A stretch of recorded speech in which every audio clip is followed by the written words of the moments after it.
I must say that he left me a very good platform to continue building a lot of the initiatives that we have always strived to deliver to the community.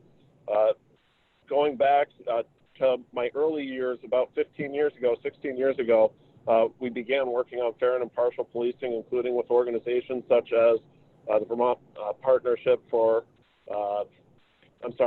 Fairness and Diversity, to various entities around the state. We've worked towards de-escalation training for deputies, including stuff around verbal judo, which is a language communication course, trying to use words to resolve things, interpersonal relationships, and understanding what body language does in confrontations and how our voices as police officers can affect a situation, and trying to use words rather than physical controls with people. As part of a legislative mandate, I think it was 2014, we started collecting race data on motor vehicle stops. So any vehicle we stop, we collect data regarding a person's race, the perceived gender, age, and various different things to see if there's any disparities, which I'm pleased to report that for the Windham County Sheriff's Department, we have represented very proportionate numbers, generally speaking, or just numbers that are so small they're statistically insignificant. We can't actually use the data to process it for analysis. We're also, we've been involved in a variety of initiatives. We've partnered with a variety of organizations, also around things such as opioid abuse and other substance use disorders. We recently signed on with the COSU initiative, which is a consortium on opioid and substance use disorders. And as part of that program, we actually just were able to bring on board, in collaboration with the Dover and Wilmington Police Departments, a police social worker who's a professional from healthcare and rehabilitative services. So we've been saying that social workers have had a direct role in many of the things that we deal with, and we've been trying to get funding to source that work in the community so that we can focus more on crime prevention and things that are more pertinent to our profession, and less on trying to be the plug in a dam that is failing. Be happy to answer questions about what we've done over the years, and I'd be happy to answer questions about what we're doing now. But before that, we've also, with recent events in mind, my department specifically has been involved with the legislature, Department of Public Safety, the Sheriff's Association, the Chiefs Association for the state, and trying to come up with modernization and reforms to ensure and prevent racial activity. We in law enforcement collectively across the state, and this is actually somewhat unique because generally there are numerous different opinions, and so consensus is difficult when you're trying to organize all the law enforcement executives. But across the state right now, law enforcement executives are all saying essentially the same thing. We recognize we need to change. We're open to listening to ideas. We're trying to do anything and everything we can to be more welcoming to communities that are really underrepresented and or have faced disparities. We're trying to do the right thing. There's been proposals in the legislature about modernization, which amazingly enough, we're actually all working together in the same direction, and it's just because we understand that we need to. The Commissioner of the Department of Public Safety released a modernization plan, which, in his words, we agree with about 80% of the legislation that is currently in works about police reform. The modernization strategy that was released actually coincides with a lot of the legislation, but that was a plan that was actually being worked on before the events.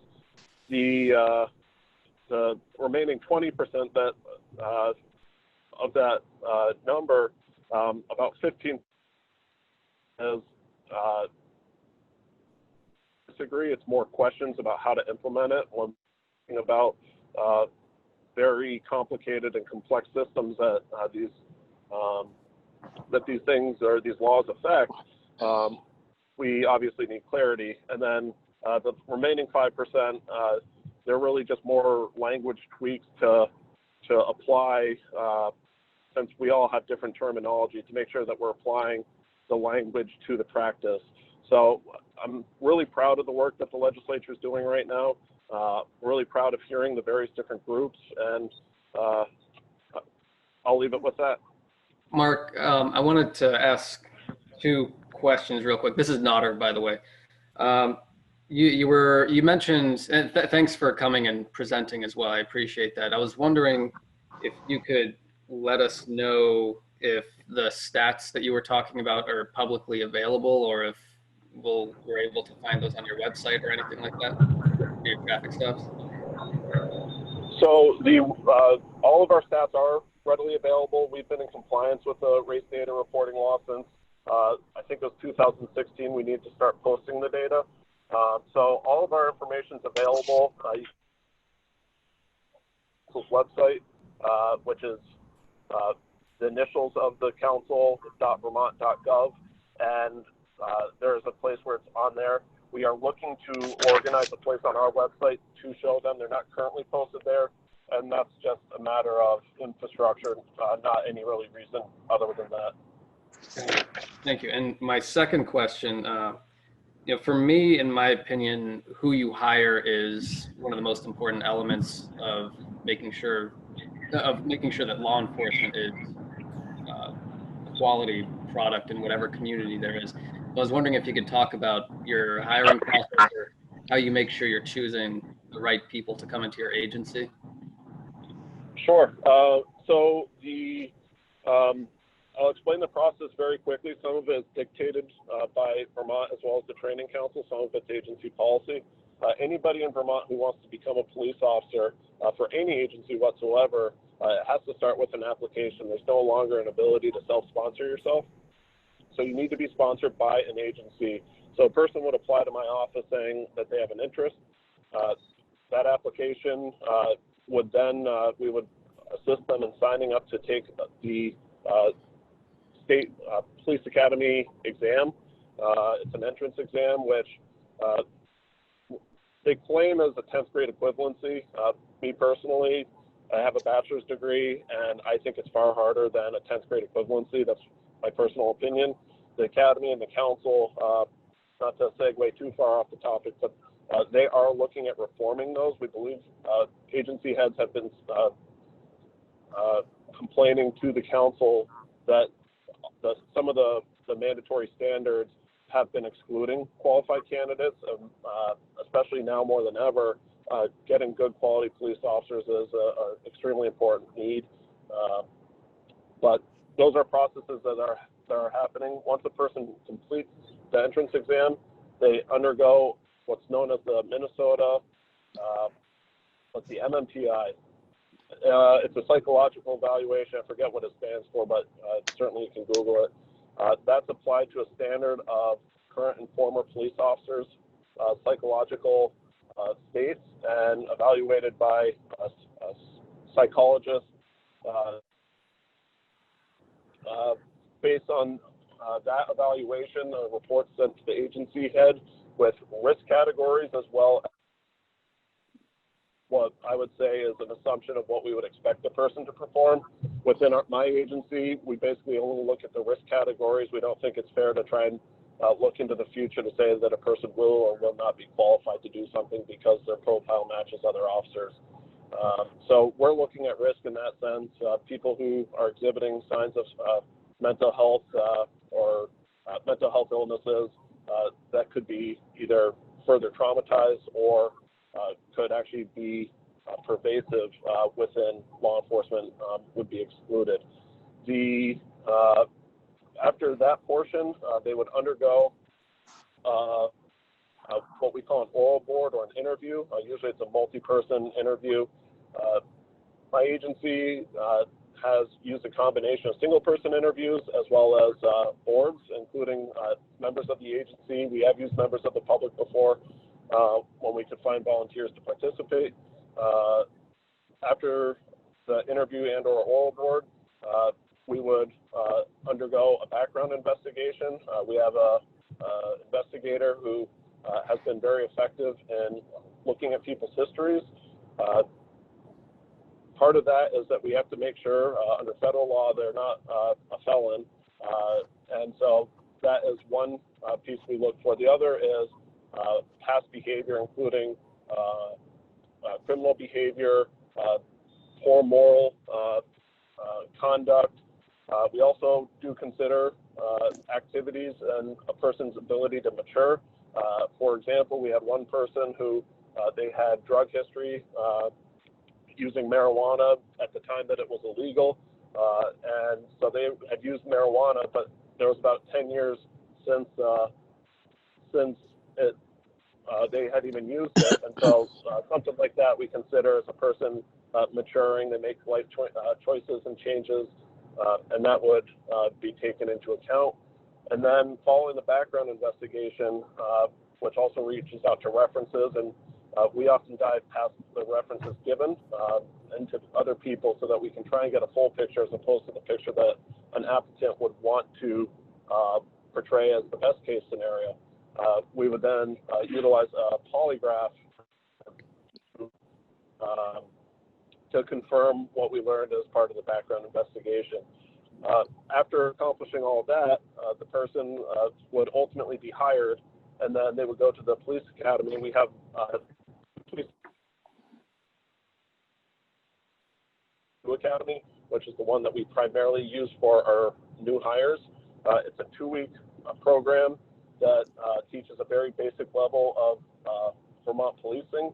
That's followed by an intensive field training process, which is where they are paired up and work one-on-one with a certified officer or certified deputy through several hundreds of hours worth of on-the-job training, and they also have another roughly 60 hours of classroom training that they're required to do. So generally speaking, we're talking about 300 to 400 hours worth of training that a level 2 officer would receive.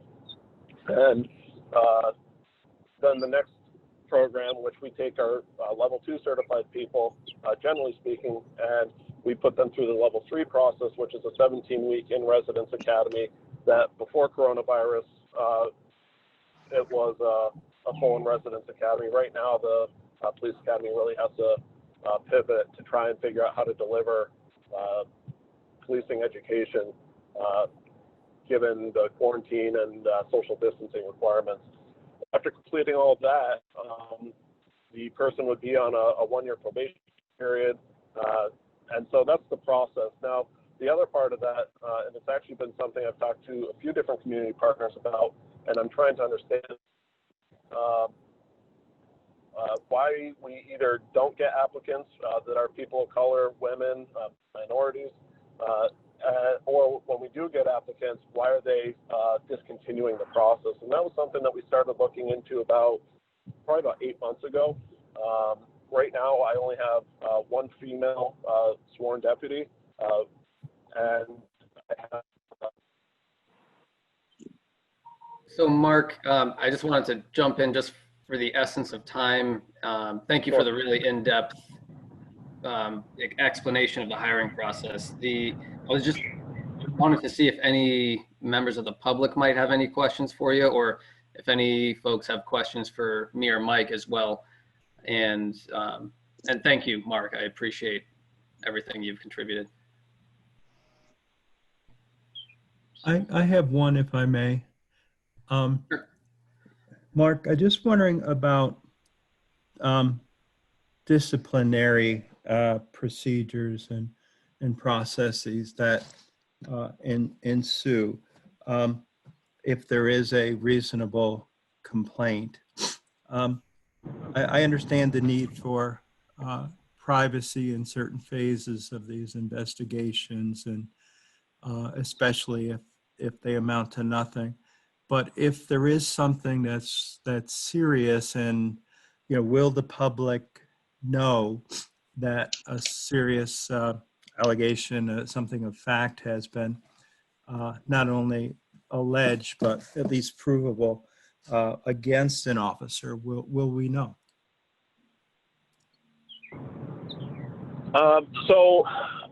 In short, we have a policy that I refer to as our internal affairs policy. It was required under legislation about 2 years ago.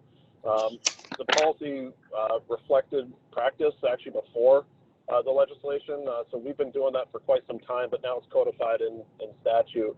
A person can make a complaint to any member of my staff. If any member of my staff fails to report that complaint, ultimately they face repercussions. We take it very seriously. We've also offered numerous ways to for a person to deliver that complaint. Be online at my office. We're working on an online portal so they can actually just fill out a web form. We have a Word document. Any supervisor carries the documents with them. That document goes it goes to my second in command, Paul Samatero, who's my captain. He's in charge of the internal affairs program. It circumvents any other level. It goes directly to him. And the reason it goes to him rather than me is because it allows for there to be an appeal process. If a person disagrees with his assessment, it can be appealed to me. So that's the reason it goes to him. To answer the question of what the public is and is not entitled to, it's a complicated answer, and it's often not an easy one. But in short, I'm going to say that a deputy committed a crime. If that were the complaint, that a deputy committed a crime or was participating in some form of racist enforcement activity, not only would that warrant an investigation, we would also be notifying the Vermont Criminal Justice Training Council, which is a requirement under the law, for us to report that to them, and they would be able to conduct their own separate investigation. Some of the legislation that's actually going on right now in the Senate, I'm not sure about the House, but is regarding actually providing more protections to what we can and cannot share, because some of this is effectively made confidential by law. Should the council find wrongdoing, they publish it on their website. If they receive the report but don't conduct an investigation, there's various reasons why that may or may not happen. They won't report specific names, and that's due to the language in the statute and also what is being considered by the legislature. As far as my agency goes, if a person makes a complaint, we can notify them of that an investigation will be conducted. We can also notify them, or we're required to notify them on the conclusion of that investigation, as well as what the disposition is.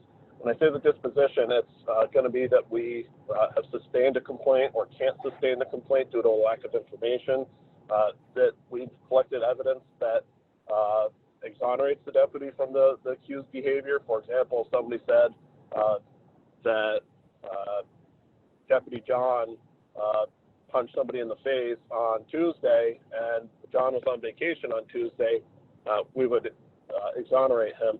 And then there's also the ability for us to say we're not sustaining the reported complaint, but we recognize other things that violate department policy or state law that we are then acting on. What we can't say is what the consequence or repercussion is, because that's protected under labor law and confidentiality. An interesting piece is if I were to terminate a deputy today, I'm not, aside from other law enforcement executives in Vermont, I'm not allowed to talk about the reasons that they were terminated. And the reason for that is because my attorney told me not to, otherwise I could be sued and the department would be sued, which would cost the taxpayers money.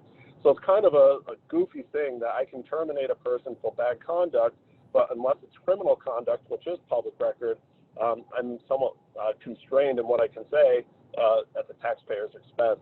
The second part to that is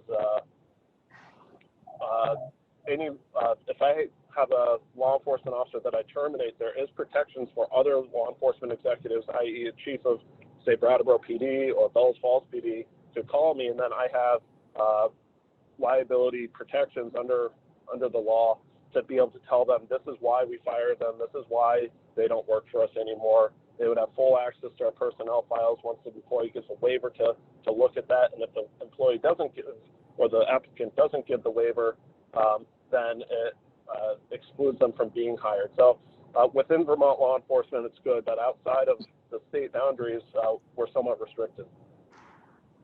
I just wanted to jump in real quick. We have a question in the chat regarding whether or not the sheriffs use body cameras, and I answered in the chat that I have seen you folks using body cameras, and I'm just sharing that for the other folks who might be on the telephone.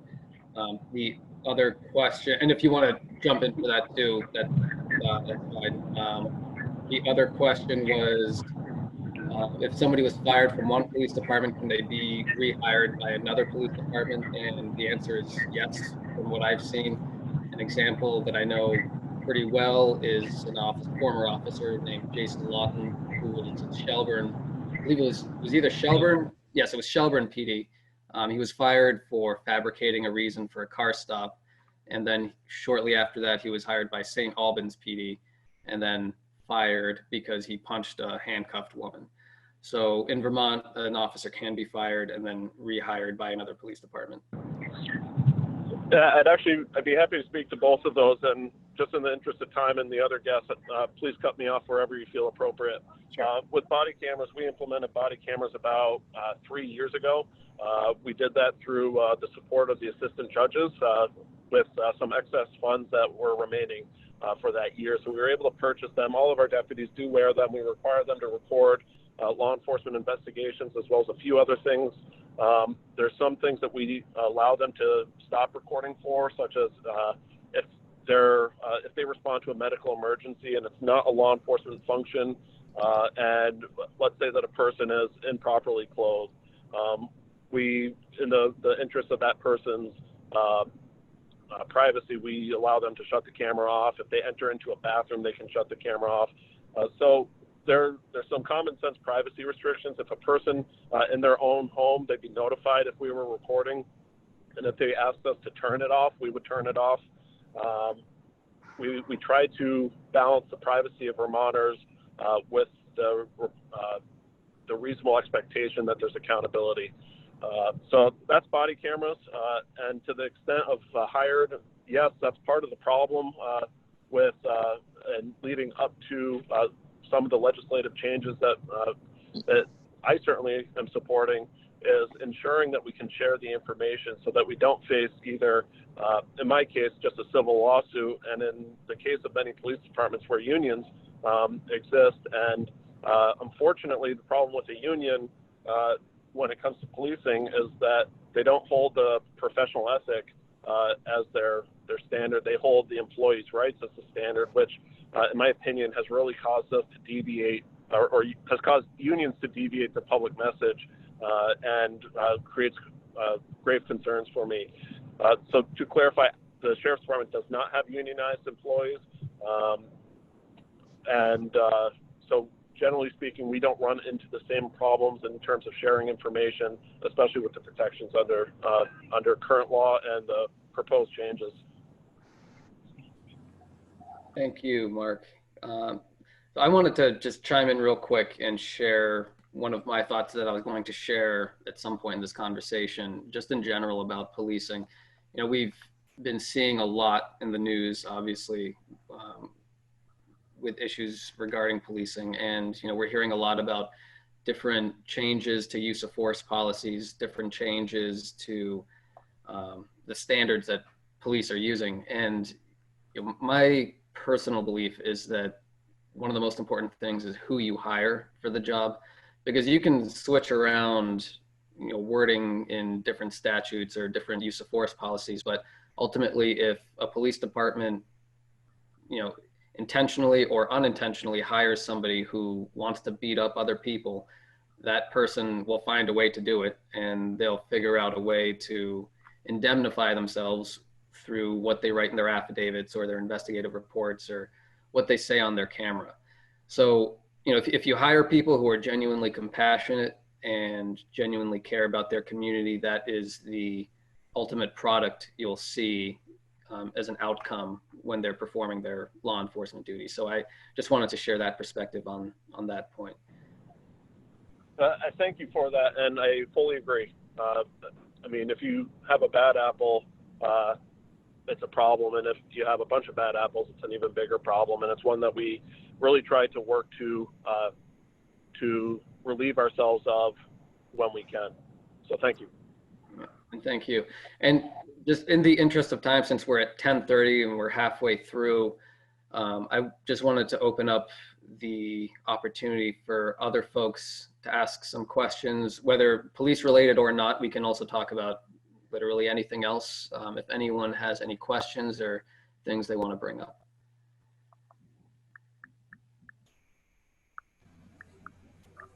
What is the legislature doing to address the union issues? But you like police union issues? Yes. Oh, can you be a bit more like which union issues? Are you referring to hiring, like rehiring people? I'm referring to the process of not being able to share information with the public on, because of union relations or something. Yeah, I think The contract. okay, I think I get where you're going with it.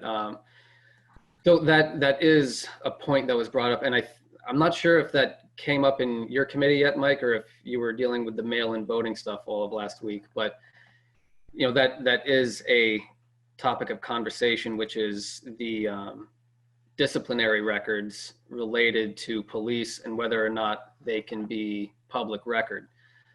You know, right now there are conversations of creating a sort of omnibus bill where we address things like use of force, hiring practices, and what you're bringing up, which is disciplinary records. You know, I think that I think that that blue wall of silence, that sort of protection that comes, I think it needs to be taken back a few steps, because you know there are disciplinary issues on different police officers' backgrounds, and given that police officers are public servants, folks should know the background of the people who are patrolling their streets. So it's being discussed, and I want to see it move forward. I think it's something that will fall into my committee, and it's something that I am supportive of and pushing for. And I think it'll also have some overlap in Mike's committee, which is government operations. So I don't know if Mike, if you had anything regarding that as well. You're muted. With all the state employees, these things have to go through a mutual negotiation between the state and their union. So we can set forth policies, and the challenge is we can't just impose them without mutual agreement on everybody's. So that's why there's a process for things like this to happen. And that, I think we just finished a contract with the state employees, and it applies to all state employees. So I don't know if that answers your question, Pat.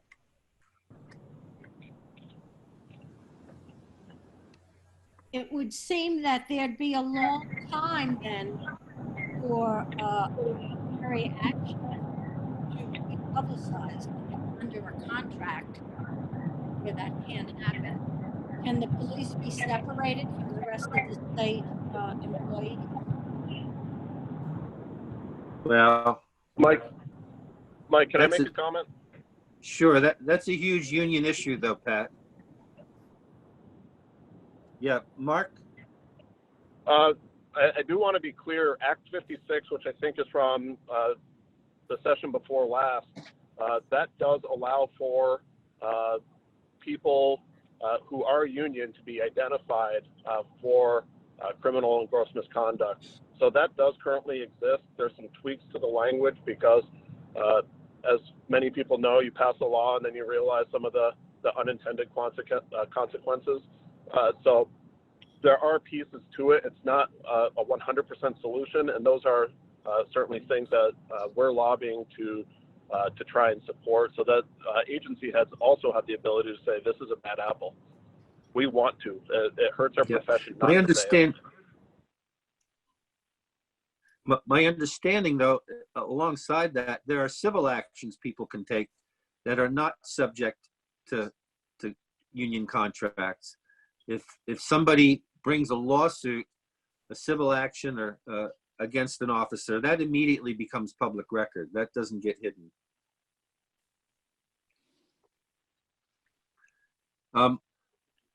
Mark, I'm going to see if we can move to another topic here. We have a number of other people here.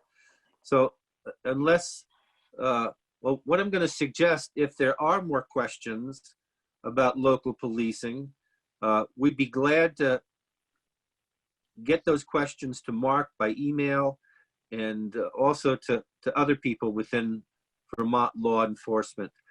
This is a topic the legislature is very keen on right now. The committee that I sit on, Government Operations, has been busy since the start of the year working on updating our use of force and training. Most of what we were doing in the legislature was put aside when the COVID crisis started. So we're slowly getting back to some of that, although our work is still dominated. And this past week, like yesterday, we were in 4 hours of debate on the mail-in voting bill. We're concerned that we don't know what's going to happen in November. We've seen what's happened in other states that haven't made accommodations for mail-in voting. So we have empowered the Secretary of State to send a ballot to every registered Vermont voter for the general election in November. We realize that some people will still show up at the polls, but we want to minimize that. So that's one of the other pieces we've been working on. And there was a lot of pushback from people who don't think that's a good idea, but eventually we did pass that. It'll go on to the governor, and hopefully we can move on from there. The plan with these other bills in regards to use of force training, I should add, one of the main inspirations for one of the key sponsors of these bills is the reality that when there's somebody in a mental health crisis and an untrained police officer is brought into the situation, often trouble ensues. And one of the key pieces of training, along with helping officers understand about racial and cultural differences, is to recognize a mental health crisis and how to de-escalate that. So along with the more prominent headlines around looking at the racial and social pieces of that, there's the mental health aspect. I'm part of a group that's going to be working on that. The Senate's working on a bill right now that we hope they'll send over to the legislature. The legislature's plan is to work until June. Then we're going to come back in August, and hopefully we will have a bill along with the time we're going to spend on finalizing the budget. We hope to have a bill that will address the social and racial equity, use of force, and training aspects for Vermont police. So I've just spoken for a long time. We have one of the guests today I want to introduce quickly is Abe Noe Hayes. I'm not going to embarrass Abe and tell everybody how long I've known him or what he looked like when he was a tyke at Putney Central School. But Abe has started a project here in Windham County. I wonder, Abe, if you'd like to take a few minutes to let people know what you're doing. If he's still there. Muted. I am still there. Yeah, thank you. Excellent. I'd love to tell everyone a little bit about. So I work with the Rich Earth Institute. I direct the research there, and in a nutshell, what we do is we prevent water pollution and create sustainable fertilizer for farms at the same time by taking a different take on typical sanitation, because most of the nutrient pollution in wastewater comes from human urine. most of the nitrogen and phosphorus that end up in the rivers and in waterways from our wastewater plants are actually from just human urine. All the other sources make up only a small portion of those nutrients. And nitrogen and phosphorus that end up in waterways cause algae to grow, cause die-offs in Long Island Sound that kills fish, causes toxic algae blooms, all sorts of damaging things. So our take since 2012 has been using a local network of volunteer participants, and I actually see some faces on here who you all know what we do because you've been involved or been supporters in one way or another. But we separate the human urine out of the wastewater stream, and we pasteurize it and supply it to local farmers to use as fertilizer because it's a direct replacement for synthetic fertilizer. You can stop using synthetic fertilizer and use this urine-derived fertilizer instead, and it has the same yield, the same effect on agriculture. And Mike, if you're able to, or whoever's running this meeting, to technically to screen share me or allow me to screen share, I can just show you a quick graphic that I have on my computer that just gives an overview of how this works. I'm going to have to ask, is Spencer still on? Or is he dropped off? You can probably select him and let him sit. All right, so. Hey, Mike, I'm here. Can you select Abe, or do I need to do that? I think that you have the capability to allow him to now screen share. It should be a green button at the bottom of the black bar. Yeah, I'm on my iPad, so it looks a little different. But now I'm not seeing that on the iPad. So Abe, well, it's not critical. Yeah, not a problem. I can describe it. So so in 2012 we started, and it was just with a handful of volunteers and a very sort of grassroots effort.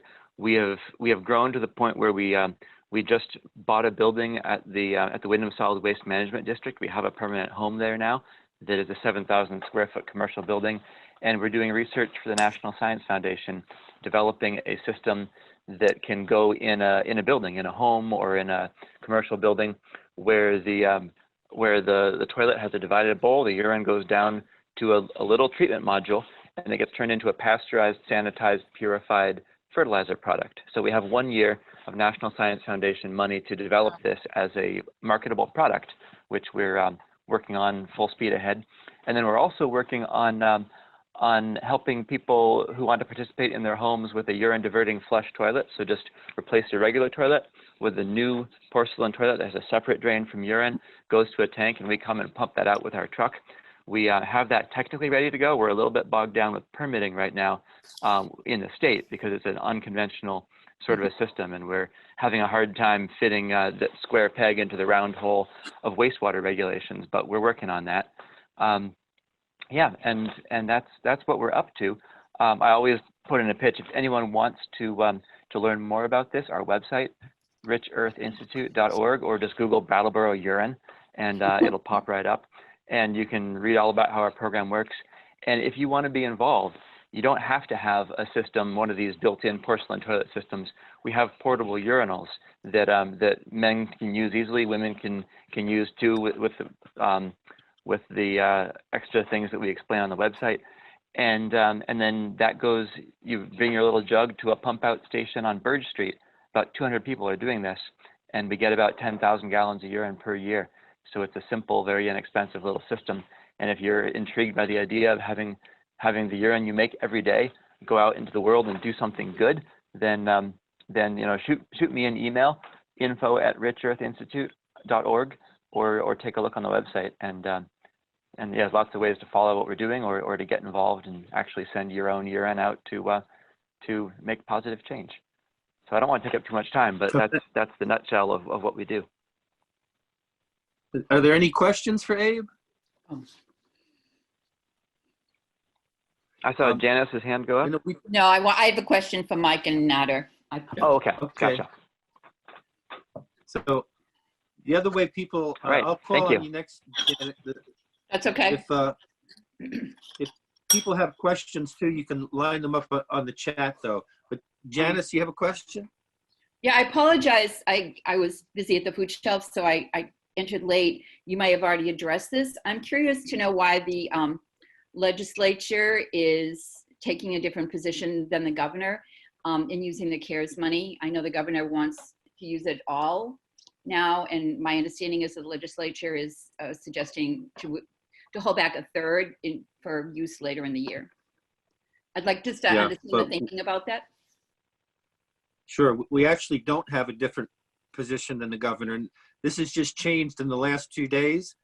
Up until then, we've been working alongside the legislature and the administration. And I'm afraid that the governor is politicizing things right now as we get towards the end of the legislative session. We had been working with the administration to put the monies out after hearing from people on where it could go. The difference we had before is that the administration was looking to send loans out to various businesses, and we wanted the money to go out as grants. The other piece of it is that there was concerns about the timeline. And as I said before, in the last 2 days, we were right in sync with what the governor was saying, how to get the money out. It was 3 weeks ago that he put his plan out. Since then, we've been working hand in hand with them.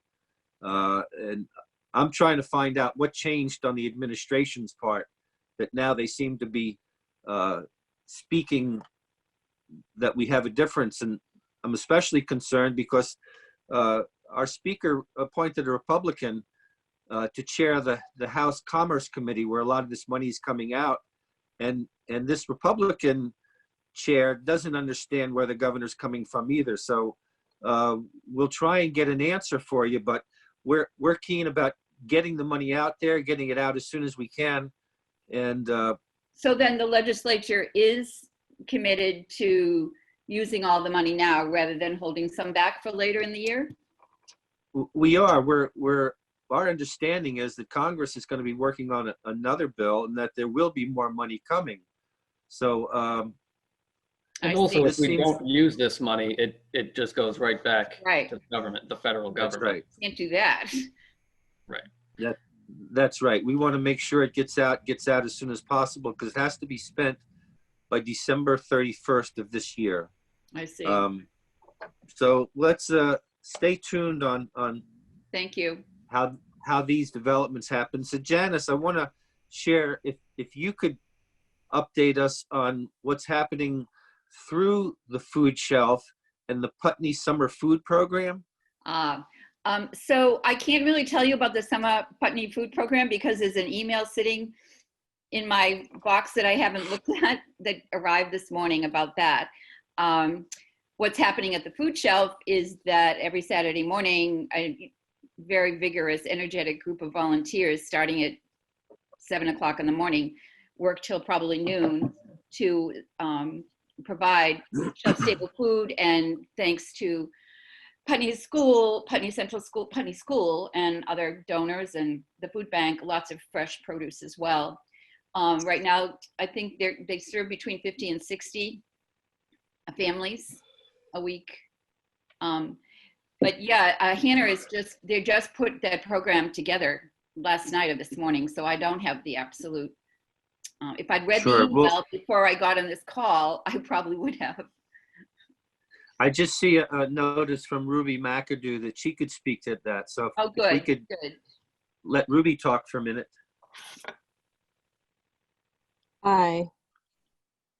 Hi, Ruby. Hi. So I volunteer with Putney Mutual Aid, and so Putney Mutual Aid has kind of had their ear to the ground about summer meals. And the district is in the process of kind of ironing out the kinks and working out the details throughout the district. But in Putney, there will be a summer meal site at the library. And Kira Sawyer Hartigan is coordinating summer meals for the whole district. In collaboration with the Putney Food Shelf, they found an excellent Putney volunteer, Dawn Zwag, who is a teacher up at the Putney School, who will manage the volunteers at the site, which was a critical piece in making sure that it was approved and happened. So I believe that this past week was, the end of our contract, the school's contract with a bus program that allowed for daily drop-offs via bus to Putney, to any families in Putney. That being said, the school, Steve Head is the cook there and the person who runs the food program. They are preparing food and expecting to kind of move forward in collaboration with Kira, getting food out for the next week. I don't quite know the cycle of that, but I think it will at least be a few days a week. And so they're preparing food, and the summer meals program will start at the library on the 30th. And what that will So mean, people can come pick up food? yeah, so that's what it'll mean. So what happens is that it's prepared at Academy School throughout the district. And so we will have food transported from Academy School to the library in bags likely, and people will come to the library to pick up meals. And there was, Putney Mutual Aid had offered to supply volunteers who would be able to deliver food for folks who cannot pick up. And that may be something that we can still coordinate, because it looks like some sites you need to be a child to pick up the food. At this site in Putney, you will not need to be a child, but the food needs to go to a child. And so that may allow us to have a volunteer pick up food and then deliver it to a home for families that don't have transportation or just can't make it for pickup. So those details, I think we're working out, and Dawn's going to be in touch with us about volunteers that are needed on site every day at the lunch pickup. And also, I think, continue this conversation about how could we, for people who can't make it to the site, how do we get the food to their kids? So if people want to be part of this, do they call the food shelf? I think they call the food shelf. If you call the food shelf or email the food shelf or Putney Mutual Aid, both of those things will get you to the coordinator. But the food shelf is actually managing. They secured Dawn, and they're managing that volunteer process through her. Yeah. Great. Well, thanks, Ruby. We have about 10 minutes left on our Zoom time here. Excuse me. Are there any other questions, or is Jody Normando still here?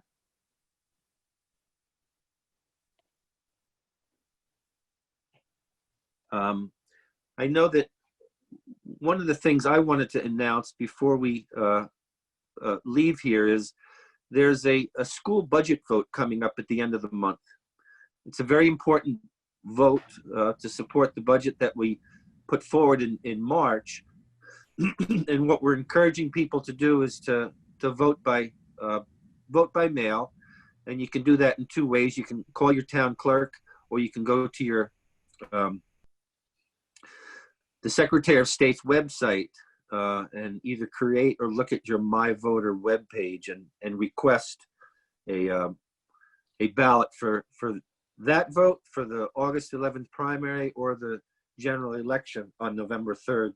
And I see one of our guests here is Representative Kelly Tully from Bellows Falls, and she's got her hand up. So I'm gonna call on Kelly to share with us today. Kelly, still there? Hi, thank you, Mike. Appreciate it. I just wanted to dovetail just a tiny bit into what Ruby was saying about some summer food that we overlap with in our school district with Westminster, and the Wyndham Northeast Supervisory Union is going to continue the meals through the summer and hopefully stick with the same bus routes. So if you have any, if that district has any questions, they certainly can connect with them, but they're going to continue that side. That's it. Yeah, I know. I think we heard when they were talking about some of the CARES money that they wanted some of that money to continue to pay for buses to go out and bring meals around. So that's another consideration. So Now, in Kelly, these are for children who would get free or reduced meals during the school year, right? Yeah, but I think they're a little bit more open. I don't think they're holding tight to exactly all those. If it's people who need it, I think they were willing to offer that up as well, as long as they can make sure it works for everybody. And if people want to know more about that, can they contact you, or should they contact the school district? Or well, either or. I can certainly give them the information, but if they contact the school district, I actually had reached out this past week with the superintendent, and that they're going to continue their regular open sites that they normally do for the summer food program in Westminster, Sax River, Grafton, Bellows Falls, and Springfield, but they're also going to continue their current model of the pickups or the grab and go delivery that school buses have been doing. yeah, thanks. Now I see Alice Mays has a question. Are you there, Alice? I'm having trouble. Mute. There I am, unmuted. Yes, I noticed that there were 5 different locations yesterday where there were new cases of the virus, and one of them was again in Windham County. I'm concerned that maybe we need to go slower on opening up. I think that we should go slower on opening up. I agree with you.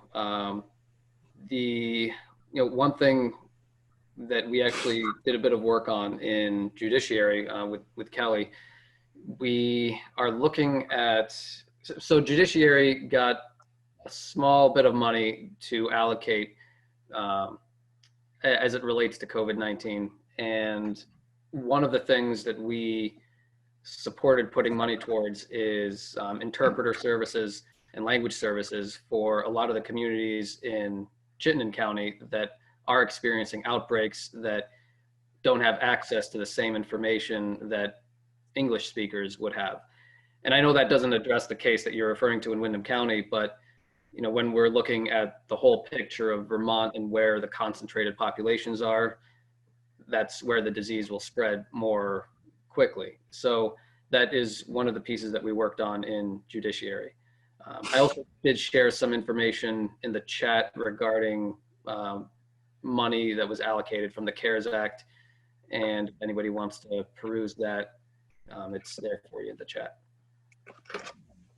Yeah, Alice, the other thing I wanted to share is that this was a week where there were 84 new cases in Vermont, and there was a spike in Winooski that we've traced right back to a large gathering of new Americans.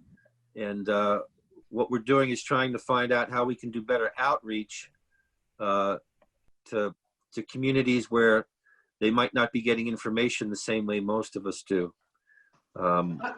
According to the reformer, it was Bhutan people and Nepalese people. Yes, and I'm not sure that, thank you for sharing that. And what the Department of Health is doing is looking at ways that they can better do better outreach. And what it shows though too, we're testing more and we can trace more. I keep going back to when I'm in Montpelier, I share an apartment with a man who has a daughter who's living in Hong Kong. Hong Kong is one of the most congested cities in the world, 7.5 million people. They have 5 deaths. 5. And all those That's protests. That's about the same as, close to the same size as New York City. They've been able to, what they have been doing has been testing, tracing, testing, and people are cooperating there. I think we've got a ways to go. Right now we're in a little bit of a lull nationwide, but we seem to be having spikes in some states that have been opening up, and we need to watch this. The other thing that public health officials are telling us is that the viruses tend to mutate. So looking back historically in the pandemic of 2018, what they've said is that the second outbreak was because of a mutation, and 3 times as many people died then. So we're learning as we go along. I think it's good to be cautious. So we're keeping track of that. And I have to say, I appreciate what this governor's doing in this regard. He's trying to move cautiously, take the best of the unfolding science around this, and going from there. Now we've only got a couple of minutes left, and I appreciate everybody coming out and sharing this. I hope you know that if you have further questions, we're available. You can call us, you can email us, and we are working at the same time, so we might not get back to you as soon as we can. We're aware that unemployment continues to be a big problem here in Vermont, and that the system is starting to clean up the backlog, but there's still people having problems. If you or you know anybody that's having problems with this, please have them get in touch with one of us, with one of your legislators, and hopefully we can help with that. There are a lot of people that have gone a long time without any income and are struggling with that. We want to make sure people are taken care of. So with that, Nader, I don't know if you have a final word for everybody, but I'm going to sign off now. And again, thank you very much for coming, and I hope you enjoy this beautiful sunny day we have. And thank you all, just like Mike said, thank you all for coming. And I got about everything out that I wanted to talk about. So thanks for the conversation, everybody. And we'll see you probably in several more weeks. We'll have one, or whenever Mike will have one.